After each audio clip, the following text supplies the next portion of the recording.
Hello everybody, welcome back to the new video session. On previous video session, we have understood about informal organization, meaning and its features. Today, I am going to explain on this video session the next topic of informal organization, that is advantages and disadvantages. The advantages of informal organization. First one, prescribed lines of communications are not followed. Thus, the informal organization leads to faster spread of information as well as a quick feedback. In every organization, along with the formal organization, the informal organizations also exist. So, there is no prescribed lines of communication because the employees are connected randomly. So, you cannot see a formal organization structure where the information is flowing in step to step. So, informal organizations leads a faster spreads of information among the workers in the organization, and also it will get a quick feedback. Second one, it helps to fulfill the social needs of the members and allows them to find like-minded people. This enhances their job satisfaction since it gives them a sense of belongingness in the organization. So, here in informal organization, a people or a member, you can say employees, they can find a social relationship between the other employees. They may feel that comfortable to work with them. They may feel that the person is liked by us. Or you can speak with a person who is going to like you. Okay, so that will enhance the employees related to the job satisfaction.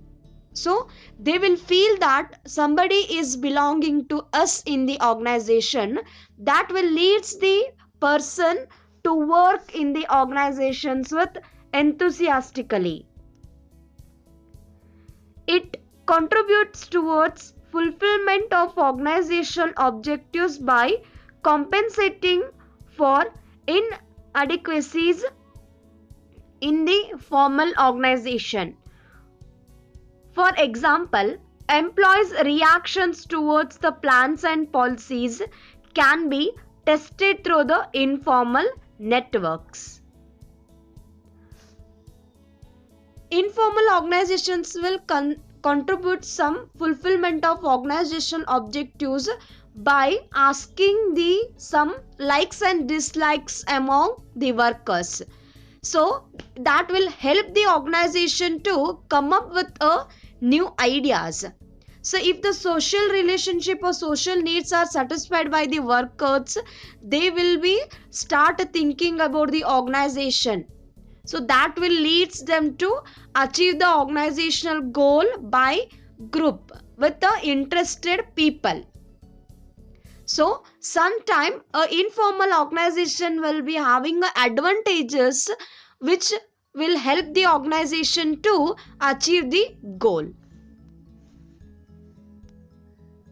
Next, disadvantages of informal organization. First one, when an informal organization spreads rumors, it becomes a destructive force and goes against the interest of formal organization. Here, what will happen? If the group is formed with a similar kind of the interest, they will go against the formal organization. So, they will start opposing each and every plans, policies set by the formal organization. So that will leads a problem for the organization to spreading the rumors spreading the rumors about negativity in the organization. So in the informal organization, the rumors will be spread very spontaneously and very quickly. The management may not be successful in implementing the changes if the informal organizations opposes them. Such resistance to change may delay or restriction the growth.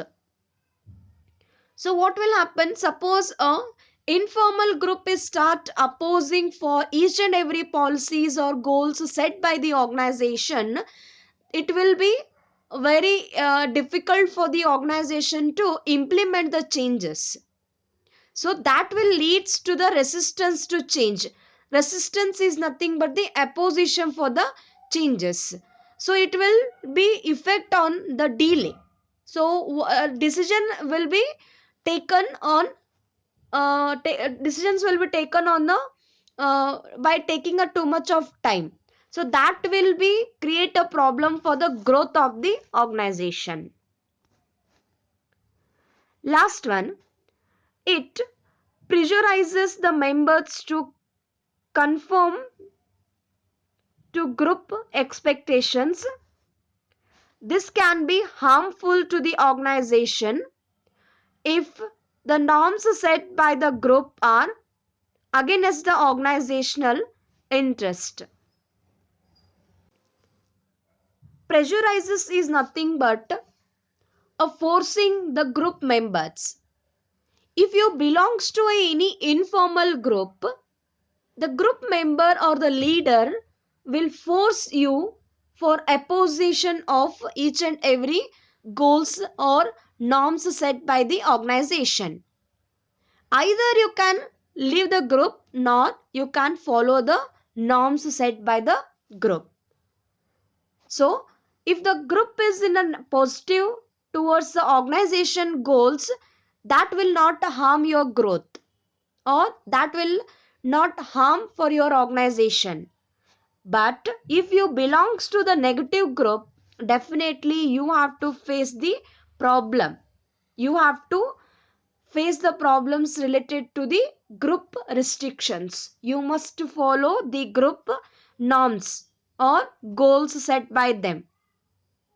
So always if the negative group is there, definitely you have to go against the organizational interest.